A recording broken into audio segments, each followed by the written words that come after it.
Praise the lord. ఎలా ఉన్నారు మీరు? మీరందరూ దేవునిలో రక్షణ పొందుచు మీ యొక్క పాపంను విడిచిపెట్టి ఆయనకు దగ్గరవుతున్నారని నేను విశ్వసిస్తున్నాను. చూడండి, మనలో అనేకులు అనేకమైన పాపములు చేసి వారు ఎవరికి చెప్పుకోలేక ఈ పాపాన్ని ఎలా విడిచిపెట్టాలో అర్థం కాక వారు అనేక విధాలుగా మానసికంగా బాధపడుచూ ఉంటారు. కొన్ని సందర్భాల్లో వారు దేవుణ్ణి దూరం చేసుకుంటూ ఉంటారు కదా. నిజమే, మనము కూడా దేవునికి దూరం అవుతూ ఉంటాం మన పాపం వలన కదా. అలాంటప్పుడు మనము పాపమును ఎలా విమోచించుకోవాలి, ఎలా ఆయనకు దగ్గర అవ్వాలి? చూడండి, లూకాసు వార్త 13వ అధ్యాయము మీరు ధ్యానించినట్లయితే అక్కడ 18 ఏండ్లుగా ఒక స్త్రీ బాధపడుచున్నట మనం చూస్తున్నాం కదా. ఆమెలో ఒక బలహీనమైన ఆత్మను సాతాను కలిగించినట్లుగా మనం చూస్తున్నాం కదా.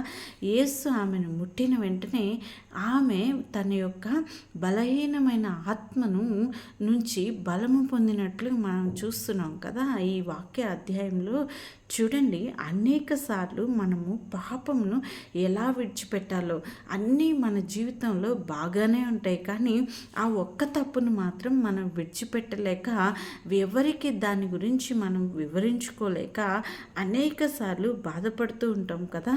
అందుకే గలతీయులకు రాసిన పత్రిక 3వ అధ్యాయము 13వ వచనంలో యేసయ్య మనతో కూడా అంటున్నాడు కదా, మనల్ని విడిపించుటకు ఆయన మన కొరకు శాపమై ఉన్నాడంట.